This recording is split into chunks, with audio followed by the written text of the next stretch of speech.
I love movies, guys.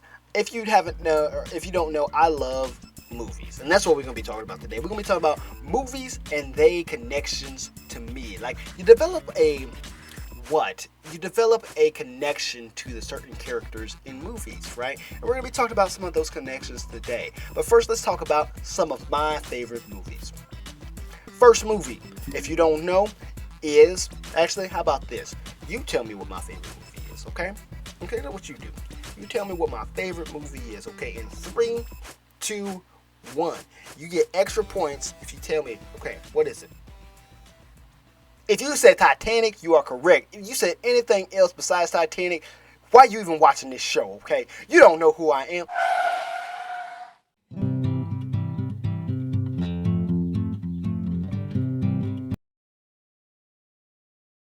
Okay, for you new listeners, I'm sorry.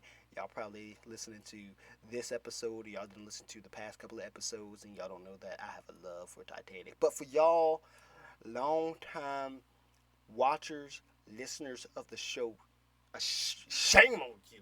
Shame on you. You should know that this is my favorite movie. You know how you could tell it's my favorite movie? Because when I started this show, I said, Gabriel, let's do a podcast. And he said, what it's going to be about? I said, anything and everything. And he said, okay, what the first episode going to be about? I said, well, the first episode should just be about us just telling people what the show is going to be about, talk about our friendship and stuff like that. He said, okay, so we did that. What's the second episode going to be about? Second episode going to be about Black history. Why? Because I'm black and I think it's something that's important that we need to do. What's the third episode going to be about? The third episode going to be about Titanic. And why do I love Titanic so much? It's a great film. It's a great love story. First of all, there you go. Love story. Everybody loves a love story, right? Now you make it look beautiful. You put in a lot of work, and then you have James Horner do the music for it. If you don't know anything about James Horner's music tells a story, right? If a lot of his music tells a story, like you move with it, right? Right? It's beautiful. It's beautiful. And I love it, and I don't think anybody else could have did this except for him, right? And on top of the love story, the work that they put in, the visuals of it, and the music, it is a great fucking story. And I love that movie. I know it's about one of the worst disasters that ever happened in the world, but they did a great job at putting it together. And then if you go back and you do like interviews with James Cameron, he wanted it to be accurate, right? He wanted it not to offend anyone who was watching it. So he was very accurate with a lot of things. And there was even people, like family members of the people who sank on the ship, they were like, it was a very good film, and I wasn't offended by it. And I really liked when he added this, and I really liked when he added that and stuff like that. So I love that film. Another one of my films is Back to the fucking Future.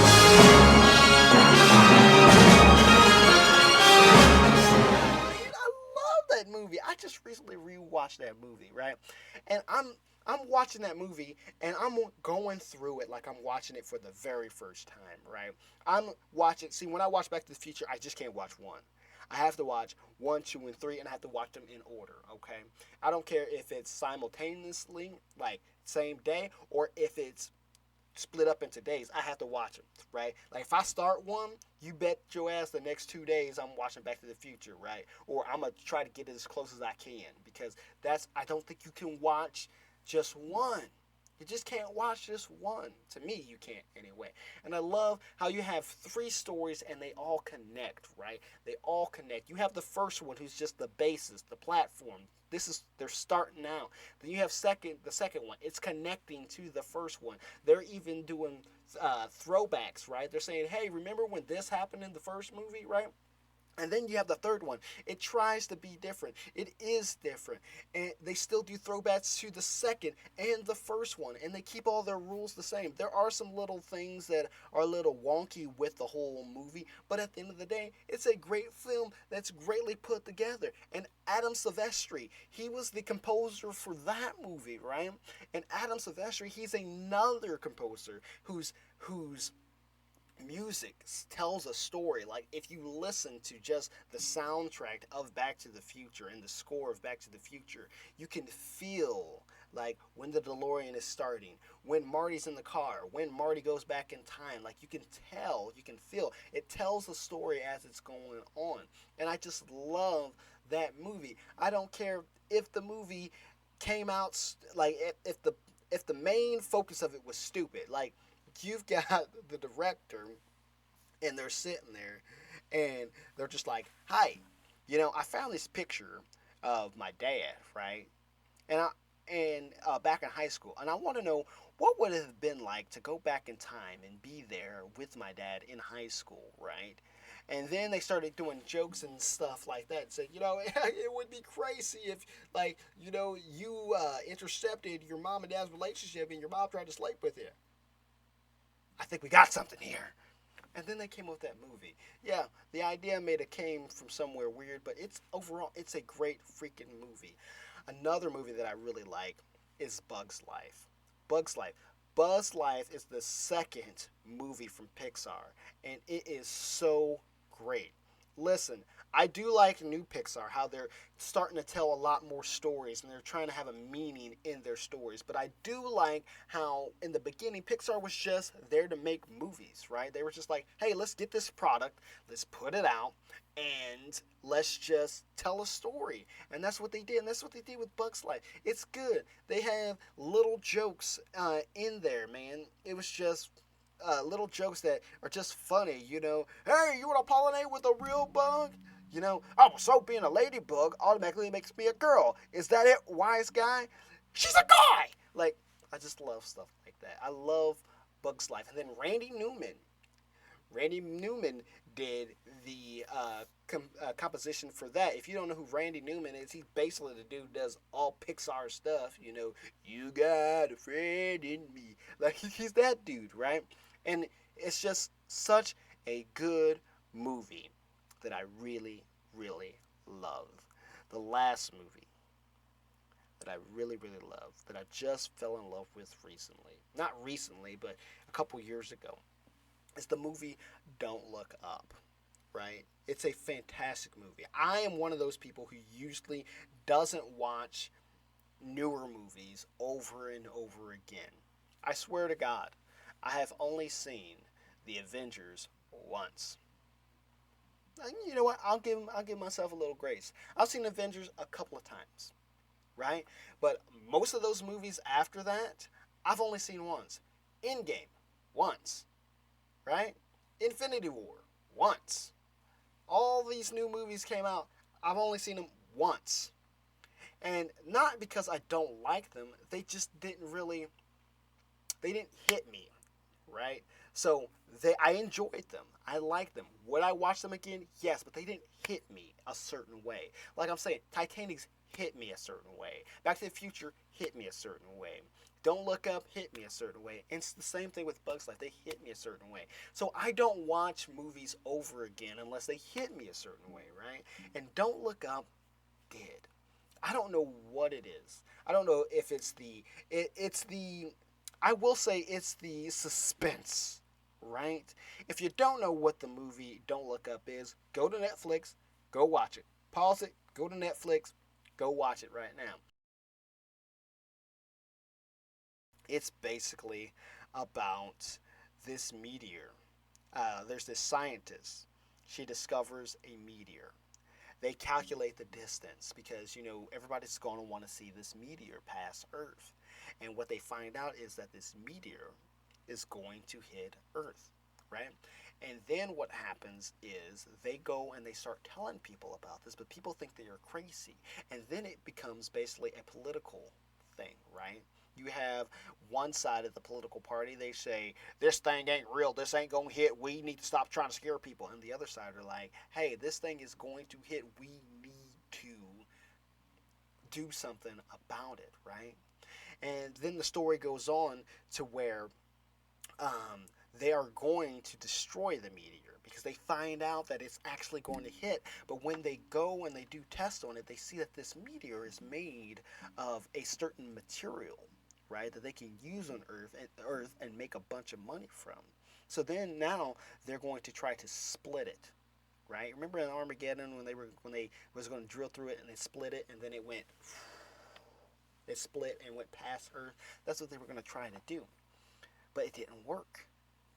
And so now, in this whole movie, you have these scientists. They're trying to tell these people, hey, you need to prepare for this meteor.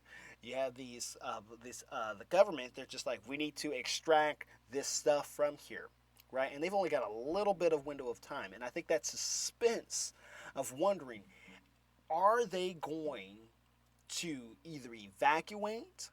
Are they going to drill through the meteor? Or is the meteor going to hit? The suspense in that whole movie, like the music in it, right? The acting in it. Like, I love Leonardo DiCaprio, right?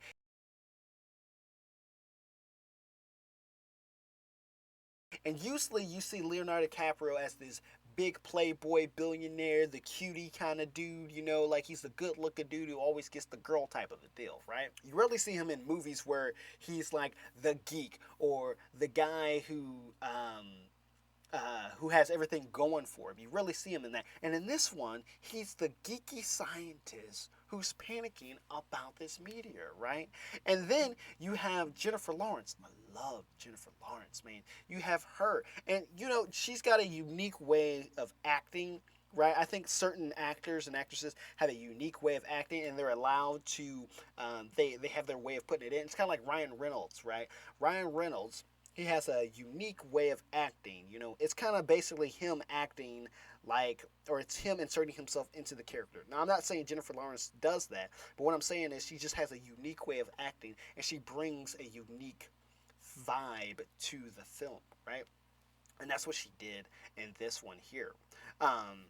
That's what she did in Don't Look Up. It's just a fantastic movie with the music, the suspense, the acting in it. I think people really portrayed this really, really great. And this movie came out at the time of the 2020 elections, right? It was basically this whole movie is basically political, right? It's basically talking about how how we're divided on certain issues, and basically how I think what it thinks about this movie is that how we as people need to come together when we see a problem, because if we don't, the problem could overtake us, right? That's what I kind of do. But they do it in such a unique way. Like, I love movies that have a lesson or a point in it, but they just give it to you so nonchalantly, right? And so that's my love for movies. And now we're going to get into why and how I connected to characters and why they're so important to me, because y'all just heard me rant for about 12 minutes about why I love movies. So let's keep doing it. Let's keep talking about all the movies I love and dive even deeper. Here we go.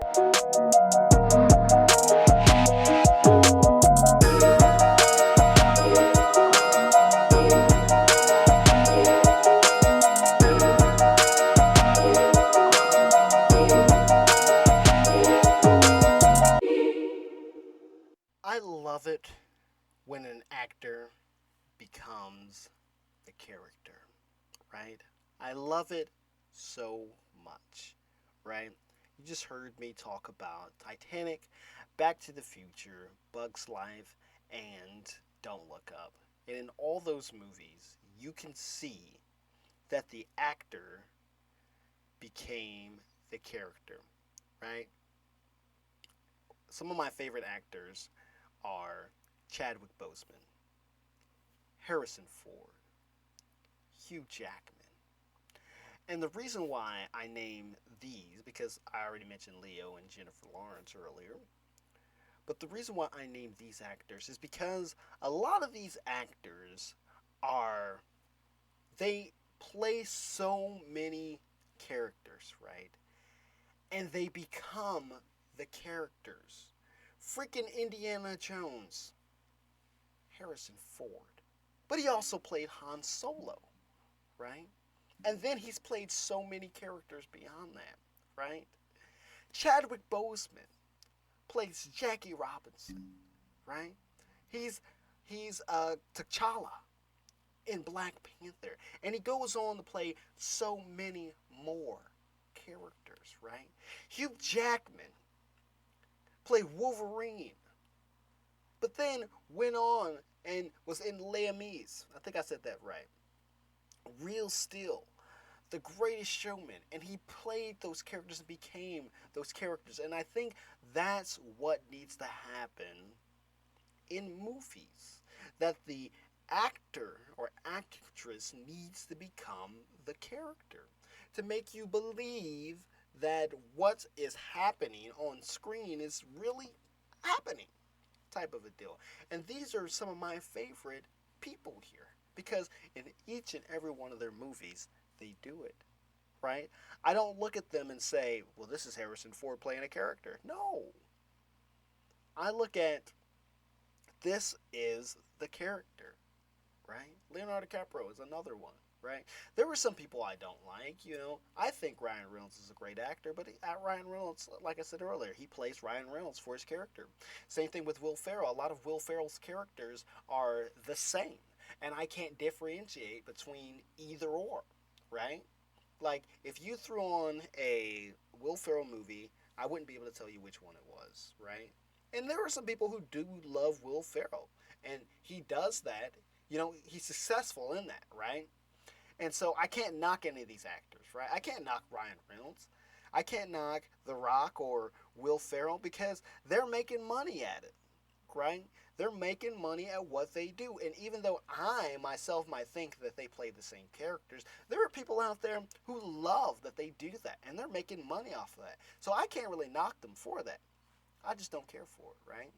So I really like these movies, right? And one of the things that's really grinding my chain nowadays is that production companies are really playing on the nostalgic effect of people, right? Right? And I hate that so much, right? I hate that you had a movie that was successful back in the day. And in order for you to make money now, you want to bring that back by either recreating it or keeping the same story and then having it years later, right? If you're going to, with these production companies, one of the things I just hope they would start realizing is that when you do a movie, when you do something like this, it's art, it's creative, right? Like, you can do so much with certain things, right? Like, you have let's just take Star Wars for instance, right? George Lucas created this world and he could do so much with it, right?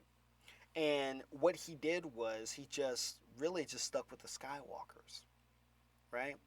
And so nowadays people they're not playing on that nostalgicness of it, right? What they're saying is like this world that George Lucas made is so creative and is so big that we're going to start exploring different aspects of it. And what they're doing is very good, right? They realize that it's an art, and they realize that this is something we want the fans to enjoy, right? We're going to do it our way, but we're going to make sure we understand that it's an art and try to stay true to what our basis is, and it's the Star Wars world. But a lot of people, they don't do that, right? You got Beverly Hills Cop that just came out, right? You've got Indiana Jones that came out, right? Wolverine and Deadpool. These are movies that are really playing on the nostalgia aspect of people, right? We didn't need another Beverly Hills Cop, especially after number 3, okay? I don't feel like we need another Indiana Jones unless you're going to pass Indiana Jones on to someone else. But Harrison Ford said he's not going to allow anybody to play Indiana Jones. You literally are going to probably have to wait until he dies in order to find somebody to play Indiana Jones, right? And you're going to have to wait years after he dies to pay respects to him, right? And Hugh Jackman with Wolverine. Literally, Hugh Jackman said, hey, I'm not going to play Wolverine anymore. You know, that's what happened in Logan. Wolverine died, right? And now you have him back in Deadpool. Now, I will say, from what I've seen, I haven't seen that Deadpool Wolverine movie, but I could tell you probably it's got something to do with the multiverse, and so that this is not the original Wolverine that we've known to, that we've grown with. This is probably an alternate um, Wolverine. That's my thinking with that. But do we really need to play on the nostalgic part? Do we really need to do that? Because, and I think if you do that, like if you are going to try to play on people's nostalgia, you need to do it right.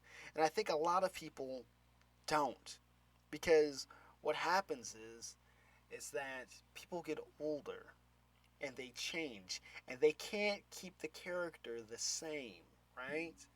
I love freaking Axel Foley, man. I've connected with Axel Foley, right? Like, I love Beverly Hills Cop. It's a smart movie, right? Axel is smart. He's charismatic. He's a cop trying to avenge his friend. In the first movie, and the same thing happened in the second one. His friend gets shot, and he's trying to figure out who shot his friend because his friend's on his deathbed. Right? That's what he's trying to do. Not only do they have the drama, but it's funny. They do a bunch of shenanigans, right? They do certain things in each and every movie, right? And that's the hard part, right? You start doing stuff like in the first one, they went to a strip club. They did a thing with the car. In the second one, they went to the strip club. They did a thing with the car. And now you're trying to do that nowadays, right? And it's kind of hard because the actors and actresses are getting older. Beverly Hills Cop, like I said, it's just a great comedy. And I don't think it's one of Eddie Murphy's best films, but it's up there, man. It's up there. It's a very good film. And I love the way he plays the character. But watching this new movie, you see how Axel has grown over time. And I feel like with this new movie, they didn't really have they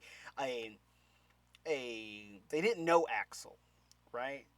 I feel like when you watch a movie and you watch a movie over time, you develop a relationship with this person, like you know them, like they become your friend, right? You start to develop, you start to see how their personality is, right? And you start to know what they're going to do and things that they're going to say.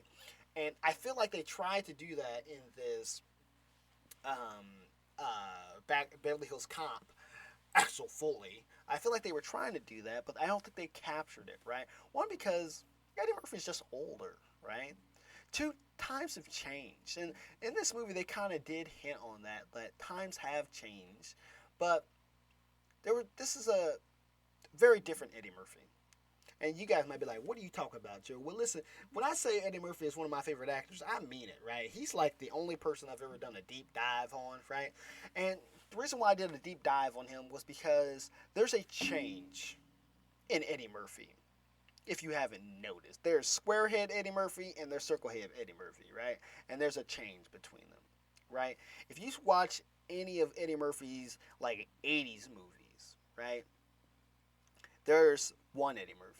Then in the 90s is when he started to change. You can even see that in interviews, right? Like I was watching the certain clips of Eddie Murphy doing interviews with Arsenio Hall on the Arsenio Hall show. And when you watch the ones like in the 80s, he's more energetic and things like that. Then he gets more chill in the 90s. And the 2000s, he's just this chill person. It's like you don't even know who the frick he is, right? And so I think that's kind of what happened. You have two different Eddie Murphys. You have the 80s Eddie Murphy and the earlier Beverly Hills Cop. And then you have the newer Eddie Murphy from 3 to this fourth one, right? Those are two different that you have there. And we saw the circle head Eddie Murphy. And it's just very different. His mannerisms are different, you know? Which I guess that's something that happens over time. You could say the character did grow a little bit, but they were trying to make it seem like Axel Foley's in his 60s now, still trying to be the young, hip, 20 to 30-year-old Axel Foley. And I'm just like, no, man. Do one or the other. Show that how Axel has grown over the years, or keep him immature, right? Like they could have did something where Axel Foley is in his own world type of a deal, right? But they didn't, you know. And then like I said earlier, I love movies who try to they have a lesson in something like that, and they do it nonchalantly. In this one, they did not do it nonchalantly. I'm going to spoil it, or I'm going to talk deep about it. So if you want to go see it, it's on Netflix. Go watch it. Pause. Go watch it. But in this one, it basically he has a not a good relationship with his daughter. And so they're trying to build that relationship in this movie, right? And I felt like it was kind of forceful in that. It was a good message and things like that, but between a relationship between a parent and a kid, but it felt like it was forceful. Also, too, if you notice in all the movies, there's always been something that brings Axel to Beverly Hills, like something dire. And the first one, his friend died, and he found out that the people who killed him were connected to Beverly Hills, so he went to Beverly Hills. And the second one, his one of his friends is shot and is on their deathbed, right?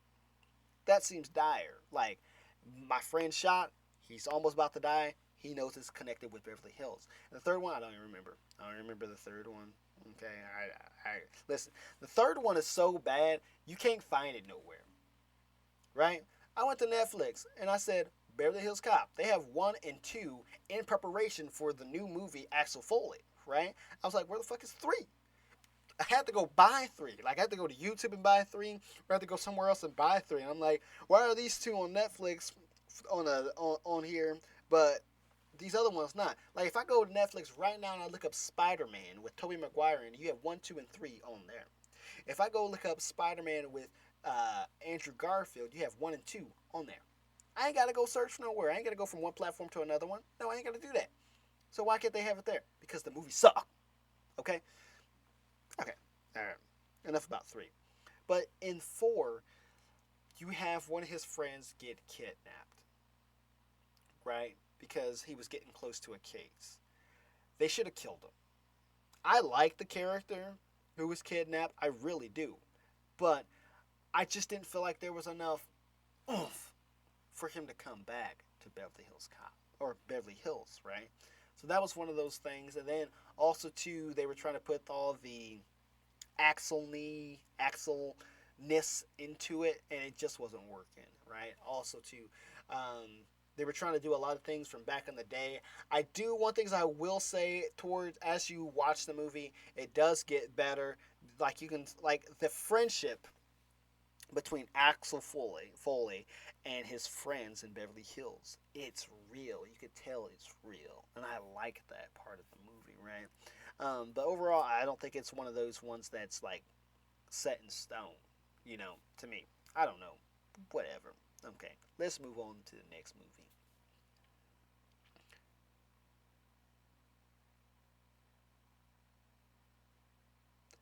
Indiana Jones. Okay. I remember the first time I watched Indiana Jones. The first one I ever watched was Indiana Jones, The Raiders of the Lost Ark. And I remember I was sitting down in our computer room at home. And it was kind of like a computer room / entertainment room, right? And I was sitting there watching it. And this was on VHS, right? And my dad was a truck driver. And he had came home and he had brought all his movies in with him at that time. I don't know if he was switching jobs or whatever, but he brought all his movies in.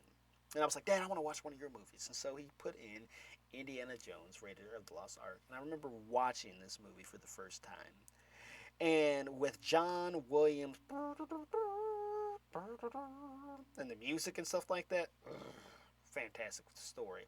I love that. I love that. And they kind of keep the indiness, at the same time. And I guess what I'll say is with these 2 movies, between Beverly Hills Cop and Indiana Jones, I have not seen the last one.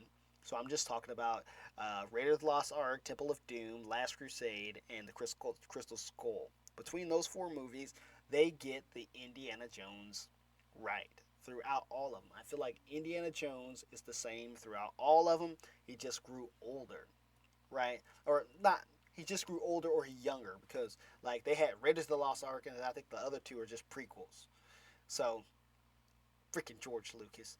But and then you have the Crystal Skull. But over time you can just tell that he's the same person. Like everything that encompasses Indiana Jones is in this movie, right? I can, if he does something, I'm like, yep, that's something Indy would do.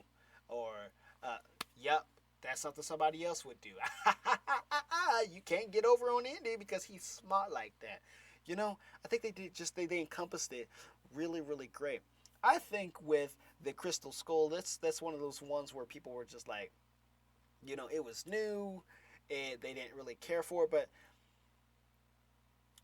I guess this is what I'll say about movies. Because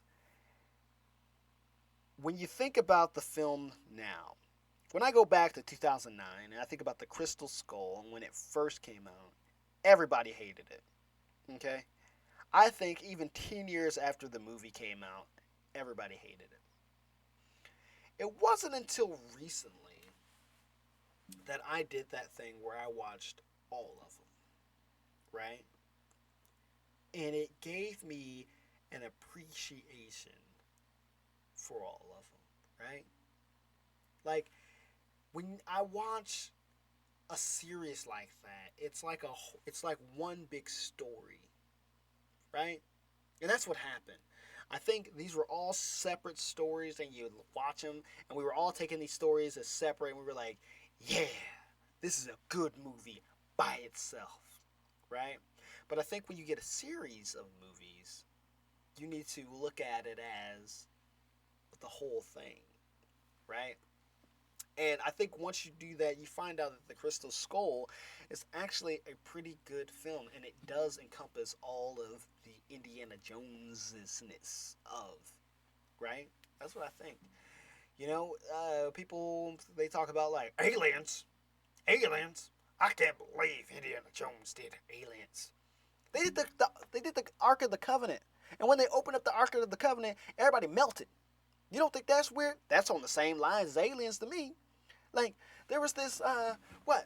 There was these the Temple of Doom, right? The Temple of Doom.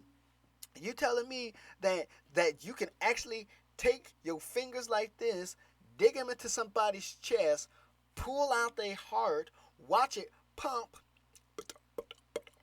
The dude is still alive screaming because he's looking at the guy who's got his heart. They burn him and then the heart burn his hand. That's not crazy. That's on the same line as aliens to me. What about in the Last Crusade? You got the cup that Jesus drank with at the Last Supper. Now it can heal people. Like that's on the same lines as aliens to me. I don't know. It's got the same thing. You know, I think with Indiana Jones, it has this thing that was somewhat real, right? Some artifact that was real, and then what happened was it put a twist on it, and that's what they did, right? That's what they did. And I haven't seen the newest one that came out, but I'm really interested to see how they do it. Does it live up to the other ones, right? Is it good by itself? Or is it good when I watch them all together? Right? We'll see what happens. Is it like a Back to the Future? You know, but I would love to hear what you guys think about these movies, right? Because I love movies, right? And I'm at that point in my life right now where back in the day I used to just watch movies for enjoyment, right? And now I'm at that point I watch movies and I'm analyzing why do I enjoy it, right? What does this scene do? Why do I love it because of the music? Do I love it because of the acting? Do I love the director? Like I'm analyzing these movies on why I love them, right? And it's just very, very, very good to me. And I hope that production companies from now on they just don't play on the nostalgic part of the movies. I hope that they realize that it's an art, right? And I hope that they realize that it's just not to make money because if you make a good product and you understand that it's art, what happens is the money will come. Right? It's kind of like this podcast, man. I don't do it for the money. I do it because I love doing it and I understand that it's an art. That's why you guys see so many weird, crazy things happening with it, right? Like, I'm debating if I should keep the intro as long as I should. But then I think about, man, I really spent time making that intro, right? I might cut it down one of these days, but I spent time making that intro, and that intro kind of encompasses all that Gateway Pro and the Joe Show and the Balderdash podcast is, and so that's why I have that intro. It's art, and I do it, and I understand that even though I'm not really making too much money off of this show now, it'll come later. And if that doesn't come later, at least it'll give some people a little bit of joy, right? That's what I love. I hope that they understand that. I hope that when they make films, they have films that stand the test of time, right? Indiana Jones was made in the 80s. Beverly Hills Cop was made in the 80s, and they stand the test of time so much that you wanted to make more of them, or you wanted to redo a lot of them, right? Like, I just hope they start understanding that.